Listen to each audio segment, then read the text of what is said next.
The following is a special presentation of Tony Kurre Radio. Want the real story behind the sound bites and headlines? Let's find the facts. Remember, it's not a conspiracy theory if it's the truth. You are not paranoid or confused. You just need to know. Hello, everybody. Welcome to another edition of Need to Know. I'm Kip Kiefer, the proprietor of this particular program on TKR. And wherever you get your streaming on TKR programming, if you're listening to us on one of the Apple platforms or wherever you're accessing, I hope you're having a good start to your holiday season. We are really in high gear now. I always think it's ridiculous that you start seeing Christmas trees and lights and decorations right before Halloween. I think that's a little premature, but as I come to you on this morning in December 8th, it is probably very appropriate to be lighting trees and decorating yards. I look at some of my neighbors. These are people I don't even see.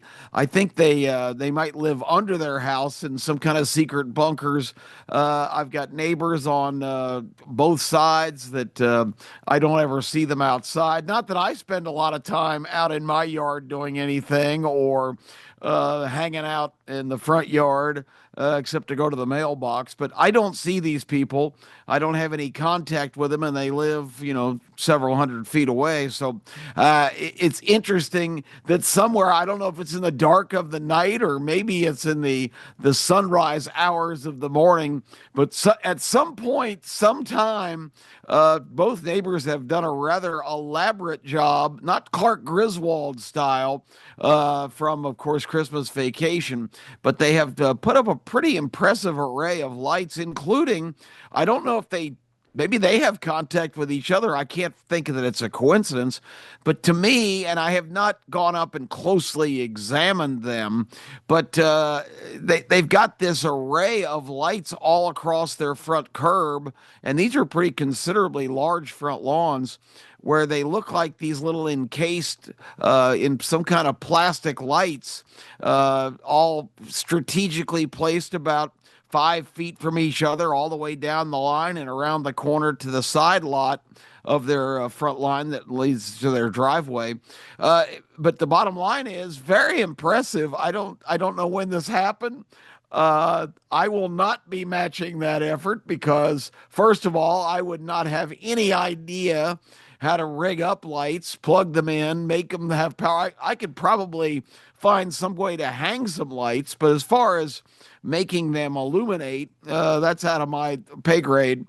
Not very adept at anything like that. So my house, in between the brightly lit partners on either side, will just have to bask in their glow because we will not be generating anything of that nature. If someone wants to give me a Christmas wreath, I'll put it up on my door.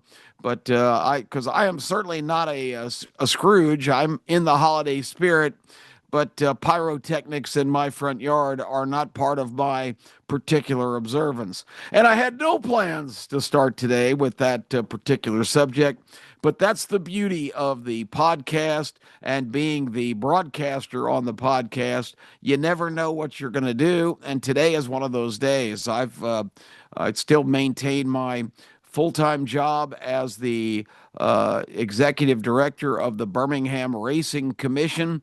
We oversee the Birmingham Racecourse Casino, who has had a sensational year, produced a bunch of revenue for the state tax base and for what is in the state constitution, a statutory law that any excess of tax wagering fees that my agency collects is distributed to a list of about 18 different entities at the end of the year based on the percentage set forth in that statute.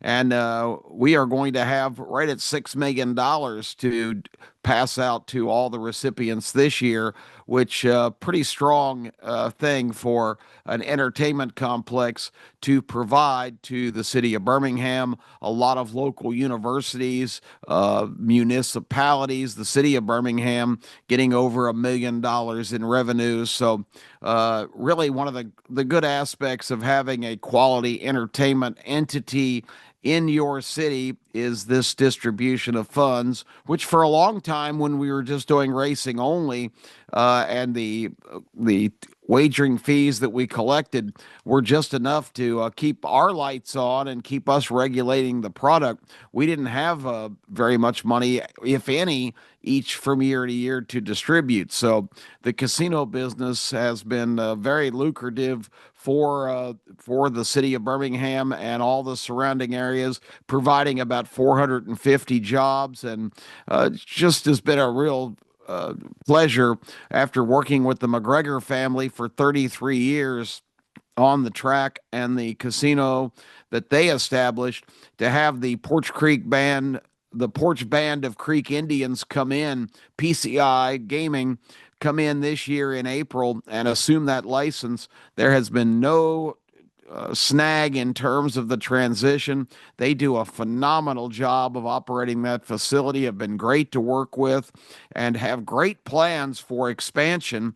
And hopefully, we'll see that here in the next year or two.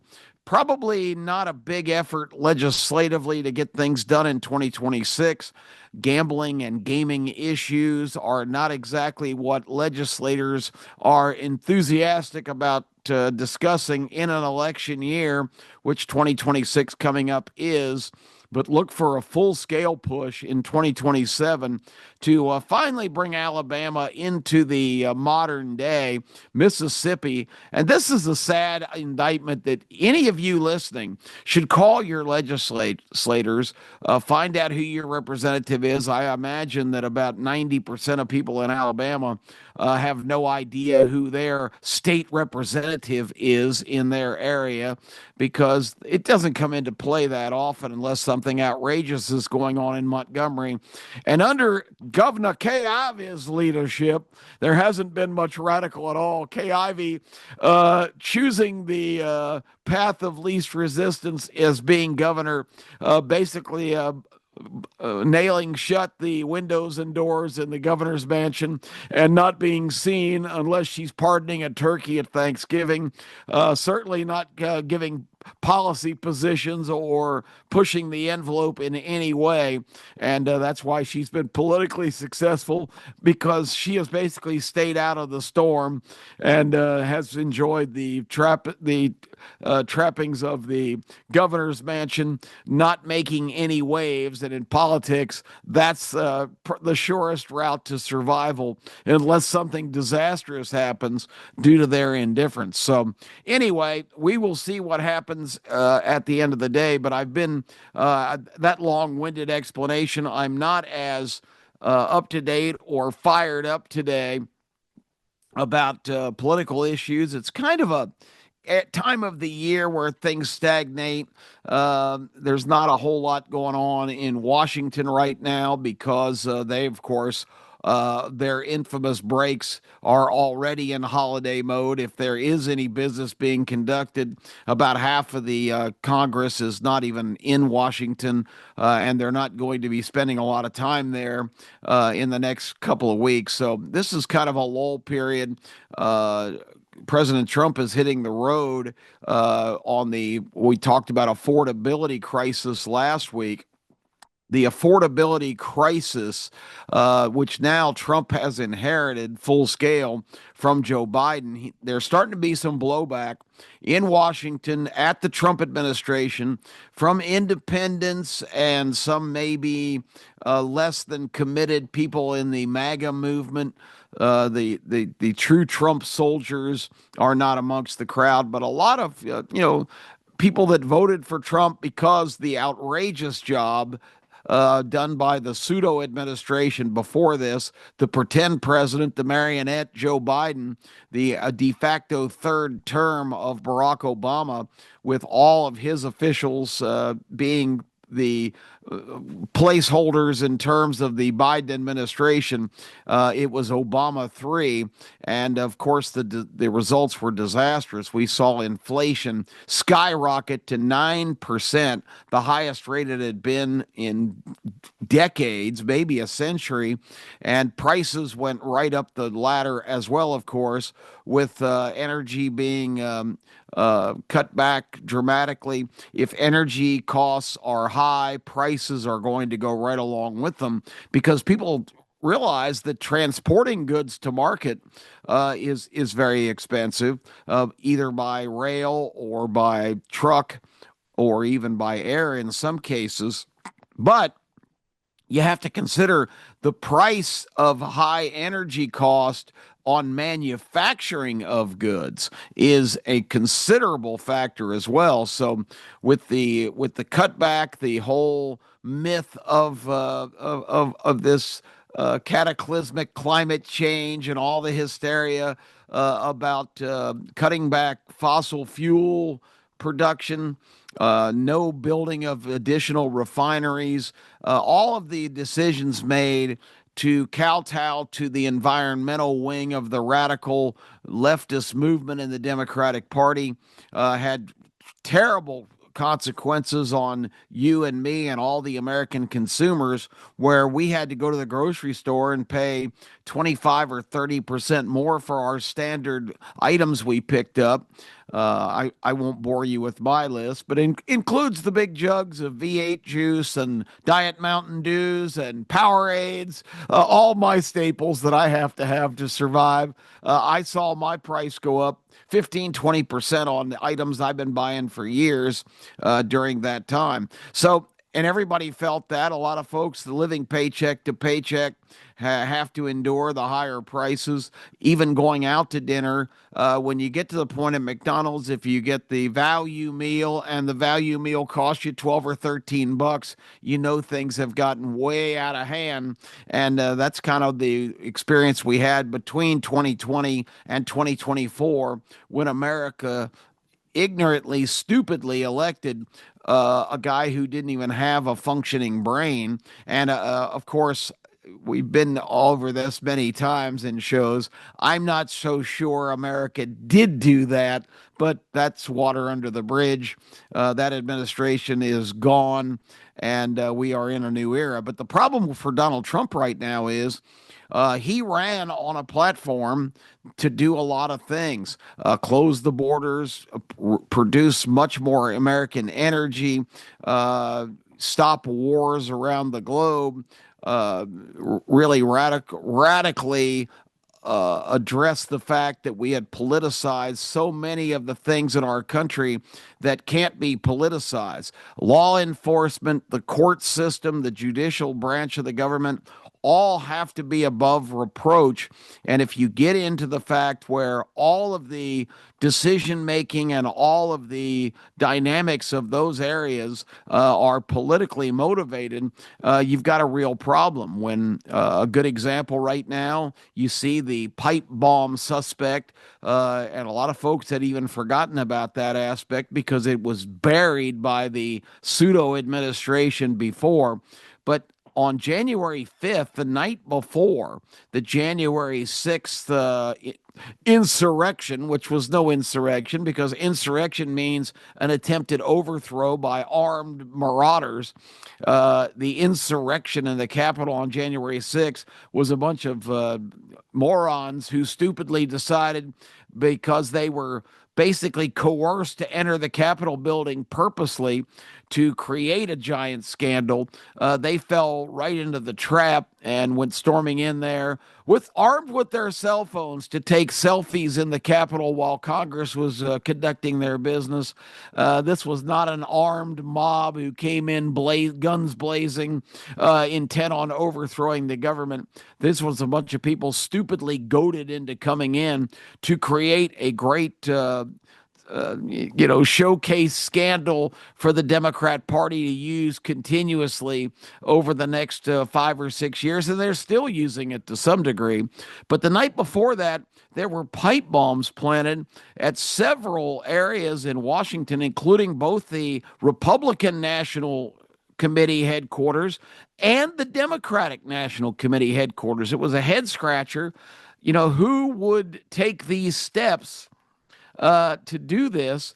And the Biden Justice Department, the FBI, did a preliminary investigation, of course, compiled a bunch of records. Thankfully, these devices that could have been lethal did not go off. It's not been explained to the American people what the technical snafu, or if the bomber ever attempted to do this, or was this some kind of twisted message? Because these were functioning devices. They were built properly. They were not defective in any way, but they were not ignited, thankfully. And it's been a mystery since January the 5th, or the morning of January 6th of 2021, when they were discovered. There was an arrest made last week, a gentleman named Cole from Northern Virginia, 30 years old, said by his family to be basically autistic and just not very societally functional.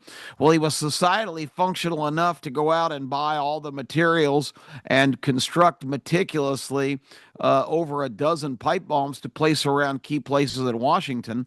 And it really doesn't make much sense.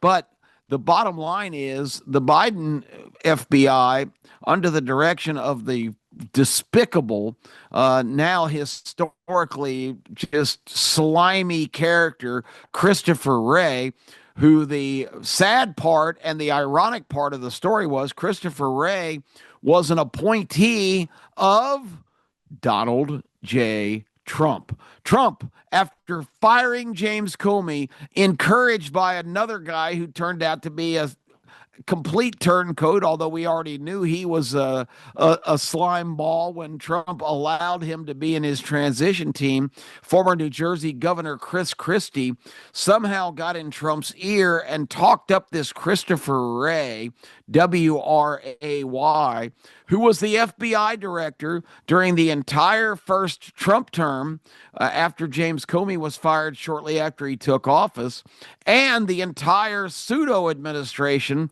under Joe Biden. And Christopher Wray did more in his 8 years in that job to politicize the FBI, the premier law enforcement agency in the world. But they became totally ineffective because instead of concentrating on real threats to the United States and trying to use FBI resources to capture criminals, we went DEI under Christopher Wray and the FBI. We overhauled a bunch of hiring policies, promotion policies. The most important thing, just like in the military, was to concentrate on making sure that we had a wide variety of individuals, both ethnically, politically, religiously, put into key places to level the playing field of fairness. And in law enforcement circles and military areas, having fairness and not having the most qualified people is catastrophic. And not only the people, but the policies. And this one is the prime example of what we ran into. And basically, that means that the pipe bomb investigation, where they compiled a bunch of evidence, it wasn't going the way that they wanted it to go. They were determined that we're going to find the guy who did this, and it's going to be a right-wing Trump MAGA guy. This is all part of the January 6th insurrection, where Trump urged people to go down and storm the Capitol, and fight, which was not the true account of what happened. Trump's speech that morning at the mall and the Capitol, there's been three different news agencies, including recently BBC in England, who spliced together different parts of the speech to make it sound like Trump was telling people to go to the Capitol and commit violence, which absolutely was not. The first part about go to the Capitol and stand up, show your support for the brave people that are fighting for our country, that are inside doing the work, basically giving the go ahead to go down there and peacefully protest and also show support for Republican colleagues who were disputing election results, Trump was still under the fantasy that Vice President Mike Pence would stand up in front of that group who was sanctioning the election on that day and urge people to abandon their responsibility constitutionally to represent their state's verdict on casting their electoral votes. And these are the electoral college representatives that process oversees. Once they do that, the Senate then ratifies that vote. And he was hoping and urged Pence to not accept the vote of the Electoral College, and of course that would have been a constitutional violation of the duties of the vice president, who is the sanctioning presidential entity in the Senate. The vice president is president of the Senate, breaks all ties, and runs the business there. So Pence did the right thing. He didn't bow to that. And Trump, was criticized, as he should have been, because at that point, that would have been a stupid and senseless gesture that would not have been upheld by the court, and probably would have prevented Trump from winning a second term 4 years later, as we know happened in 2024. He probably, if Pence had followed that directive, his political career would have been all but over, because he would have gone down as the sorest loser of all time. Although there is certainly enough data and evidence that Trump wasn't wrong, but at that point the game was over. The ship had sailed. There was no. That was just a stupid idea to urge Pence to do that. But they took another part in the last 5 minutes of the speech, talking about how every American needs to rise up and fight, and splicing those two together, that led to a narrative by the extreme left that Trump had urged people to go down and violently attack the Capitol, which was not the case. But the problem is, when the investigation under the pseudo administration started to not point in directions of some radical right wing, this group of people that they had invented in their mind, that there's this undertone of, and the MAGA movement is really just a bunch of white supremacists who are outraged at what's happening in this country, which couldn't be further from the truth. I don't consider myself a MAGA guy, but I am somebody who is traditionally for the founding principles of our country, as I iterate over and over on this program. The founding principles, of course, being Judeo-Christian principles of religion and freedom of religion and speech, and all of our constitutional guarantees. So God, country, family are the three pillars of our society and our country. And that's not MAGA. That's 1780 Constitutional Congress stuff. That is the driving forces behind the United States of America. And anybody who's fallen in that camp now gets colored with that same brush. That if we're not for this radical change, this move to getting government being completely in charge of everything, remember the fateful words of Ronald Reagan: America is a country with a government. It can never be the other way around. And if you think about that, that's exactly what people like me and others who are pontificating at every opportunity the importance of looking at the founding principles of this country, why the movement was made to America to be this free society, all the things we talk about. When Christopher Wray's FBI did not come up with somebody, white national MAGA supporter, extreme right-wing extremist, who they kept trying to tell you was a major force in this country, people that were plotting to overthrow the government, when the investigation wasn't going in that direction, they just abandoned it. They put it on the shelf. They locked it up. They didn't pursue that.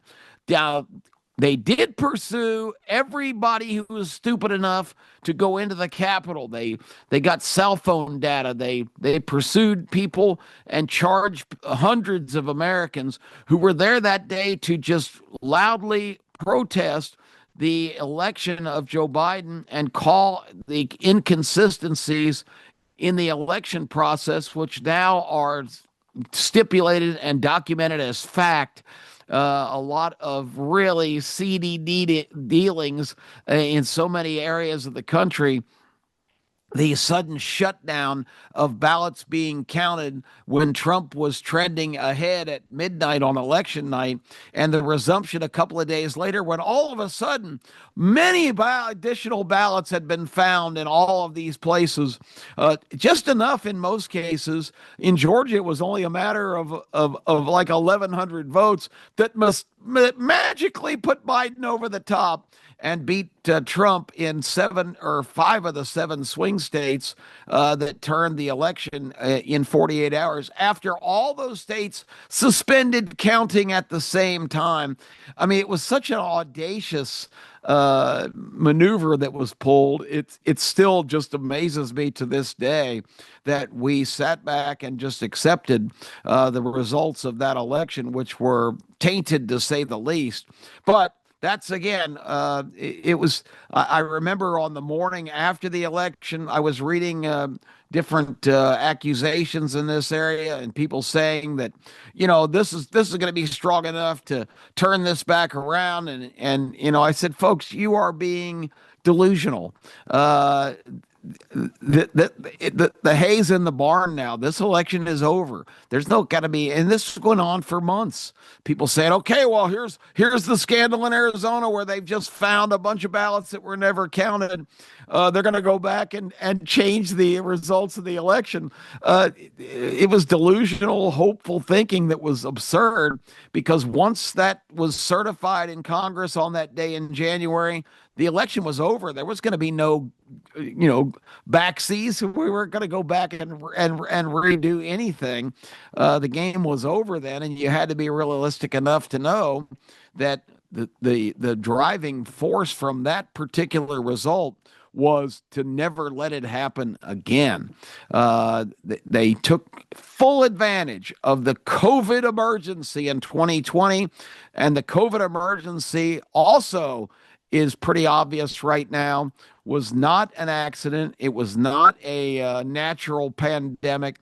It was spawned by people desperate that Donald Trump could not win another term. And it was to create the upheaval around the world and in the United States to lead to his election defeat. And that nefarious plan worked. But the bottom line is, once all that was determined, there was nothing to do to go back and change it.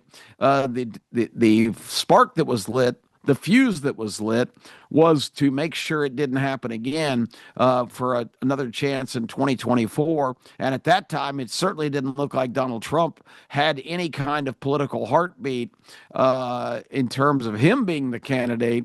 But whoever was going to run against Joe Biden in re-election, and the fact that the Democrats even put him up for re-election is just astounding when you see and read all of the tell-all books about how this guy was totally tuned out after his first 6-7 months in office. He had no idea what was going on. He was kept in the shadows. You saw him get shot up with whatever a couple of times and go out and growl about this or that. But this guy is the most ridiculous president ever in the White House in the 250 years of this nation's history, because he had no idea what was going on and he wasn't in charge of anything. And you can read any of the books by his staffers, these people that were close to the administration, and it's all documented now. So with all that being said, the big news is in this first part of the Trump administration, he has lived up to his campaign promises. The new FBI went back, pulled all that off the shelf, found the guy with good old-fashioned police work cell phone pings, receipts of buying these specialized materials used in these particular devices. And it all pointed to this Cole character, a 30-year-old who still lives at home with his mother and some of the rest of his family, works a few hours a week in his father's bail bondsman business, but just a guy who's kind of on the periphery of society. No real indication yet politically what he's all about. And that's kind of consistent with the explosives being put at both the Republican and Democrat headquarters, that there are guys like this. And it's emerging that the attempted assassin for Trump in Butler, Pennsylvania, Crooks, was also this kind of guy who was an avid Trump supporter in early social media posts when he was 19 years old. And just 6 months later, he was declaring Trump the biggest despot ever. And, somebody had to do something. But he also had on his list targeting key Democrat officials. So you get these people that are just kind of anarchists that just get so frustrated, but that they're not. It's so hard for Americans to conceive that people are not necessarily politically motivated, Republican, Democrat, right, left, red, blue. You get people that get to the point where everybody in authority, any government official, any kind of major leader, all becomes the target, the blame for everything. It doesn't necessarily go along party lines or philosophical or ideological lines. It's just the leadership in general needs to be lashed out at. And that would be very consistent with this guy if that turns out to be the case. But the bottom line is, this case wasn't solved 4 years ago with the exact same evidence that they pulled out of the box after it had been up on the shelf, kind of like the Indiana Jones conclusion, where they're wheeling the Ark of the Covenant into a giant warehouse of crated up material that spawns hundreds of feet and stacked up to the ceiling, and all these things that the American government are hoarding. The FBI was doing the same thing with this investigation. And when they pulled everything out, the solution to the crime was there. But the Biden Justice Department and their FBI did not want to go there because the early indications were it wasn't going to yield the political answer that they needed. They wanted a right-wing scapegoat, and that was not where the evidence was taking them. So now that's a good example of one of the Trump accomplishments. But Trump did inherit this economy that, to be fair, had been brought back down to reasonable levels. But now the Trump White House has inflation down to just under 3%, which is about where it kind of lurks all the time in just natural progression of things and cost increases in certain areas based on worldwide supply area things. I mean, there's just a lot of factors that lead into that. But prices have stabilized. Fuel is much less now. Here in Birmingham, which we are fortunate enough in this market to have some of the lower gas prices in the country down at very reasonable levels, almost 50% less than in times of the previous administration. Even in some of the liberal areas, gas is still down now to about $3 a gallon, which is a big drop from close to $5 during most of the pseudo administration. So those things are in line. There are tremendous economic changes coming, the infusion of so much more business and many more well-paying jobs. A good way to battle inflation and high prices is for American workers to be making more money.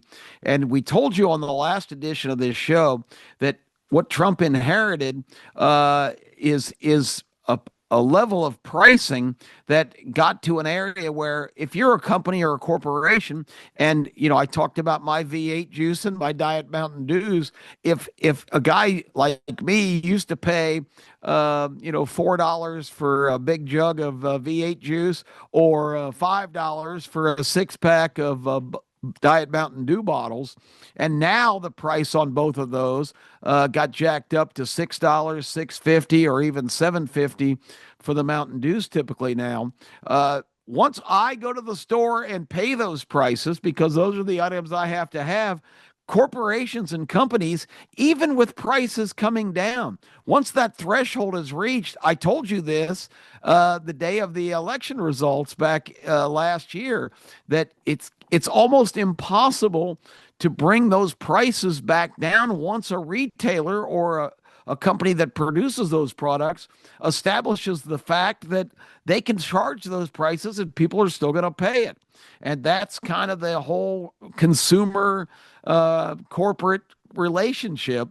So prices are still high because until there's radical changes, because of course, another one of the Biden administration, the pseudo administration's policies was to push, and in these liberal states, push for huge increases in minimum wage, what you can have to pay workers. All of those things add up to these prices being kicked up to another level. And once they're at that threshold, it's really difficult to get them to come back down. So that's what Trump is trying to deal with. He's hitting the road this week to go out and tout all the economic changes that are coming to remind Americans that the big, beautiful bill prevented the biggest tax increase in history that would have hit on December 31st of this year at midnight. That is not going to happen now. Your income tax rates are going to stay the same.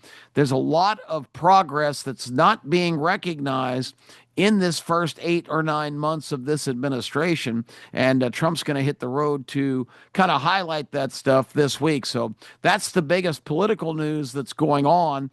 So not a whole lot to talk about, but to make you aware of some of those things are important things in need to know. And I gotta rant on one more subject before I leave here.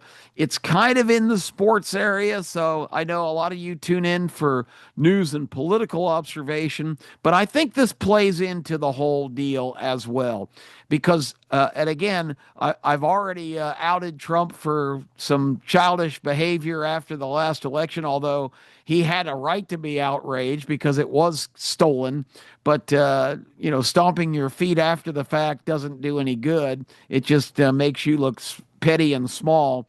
But I've got to indict Trump on another thing. And I know it's a big, big, big deal for our country that next year we are hosting, along with Canada and Mexico, who we are fighting with right now. I think it's hilarious that in this big kumbaya event in the White House last week, Trump and the heads of the governments of Canada and Mexico were all there playing nice, despite the continuing economic. Trump is trying to make those countries pay up their fair share instead of them just being our little brothers riding our coattails economically. And they have not received Trump's overtures very well. But we're bringing the World Cup to America, to North America, Mexico, U.S., Canada, hosting all of these countries from all over the world. Tens of millions of foreigners are going to come to the country, which we're used to because up until just the Trump administration started, we just let them come in for nothing.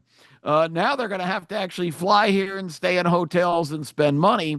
And supposedly the economic impact is going to be huge for the World Cup, which is the great soccer tournament that invites the whole world. And, such a grand event. Trump can't wait, even suggesting that maybe we need to conform with the rest of the world and start calling it football. That's grounds for impeachment, folks. Trump can't suggest that. We can call American football something else. Absolutely not. Football in America is going to be football, the game we invented. We are not embracing soccer. I've heard my whole life since I was a kid, you just wait. Soccer is the most popular game in the world. It will be the most popular game in America. Shortly. Well, that was 5 decades ago. It's never happened, despite the fact that the globalists amongst us embrace the game. Now it drives me crazy. The bottom line, if I'm watching a football game, I'll see a bunch of soccer scores from Mexico and Europe.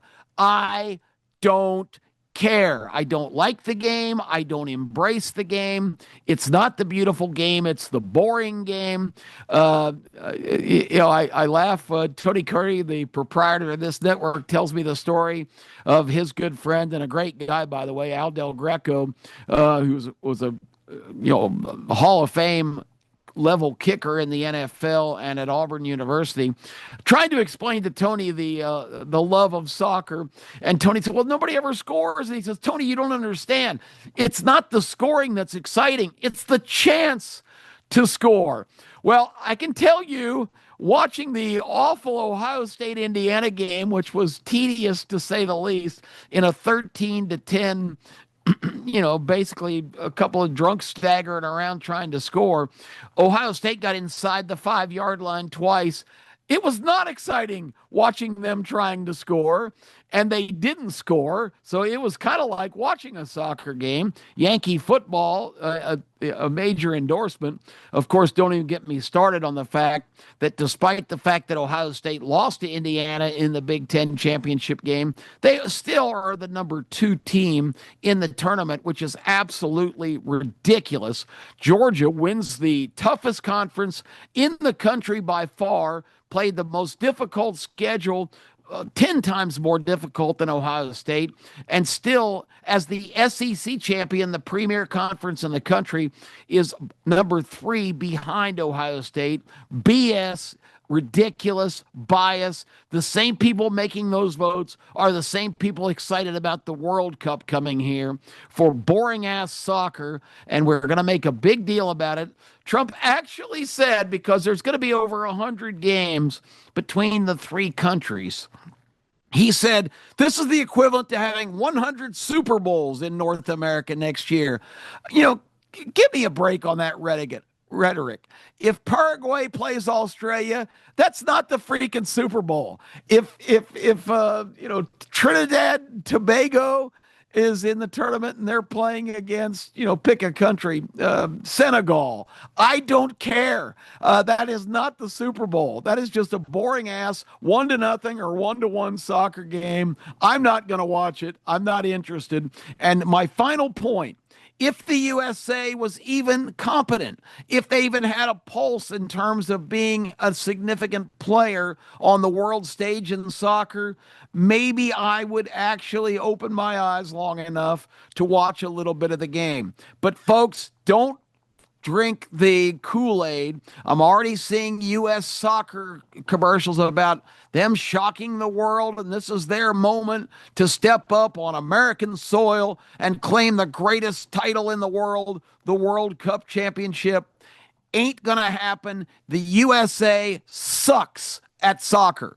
The game sucks, and we suck. And until the USA is a world stage player, I particularly loathe the whole concept of soccer, have no interest in watching it, and all this, brainwashing that the USA is a real contender in this thing. I don't believe it. We've never been before. We're no good at it.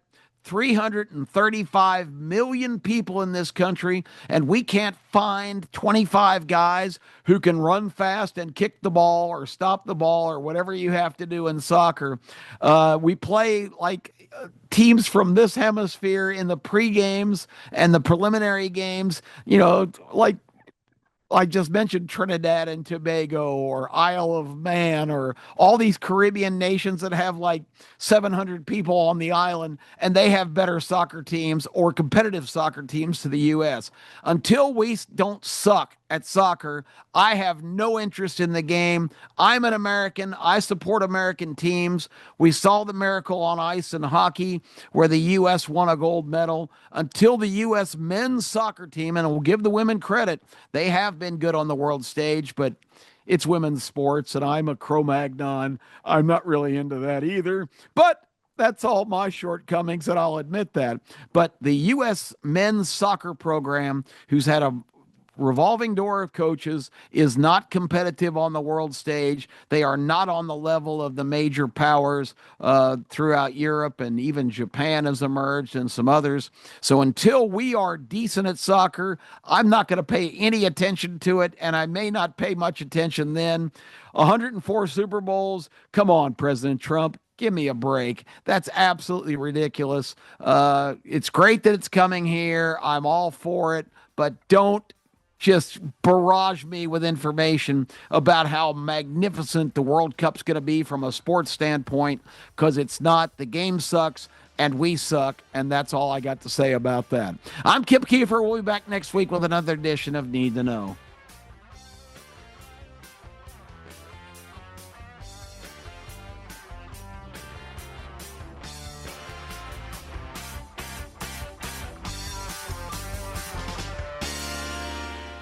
This has been a special presentation of Tony Kurre Radio.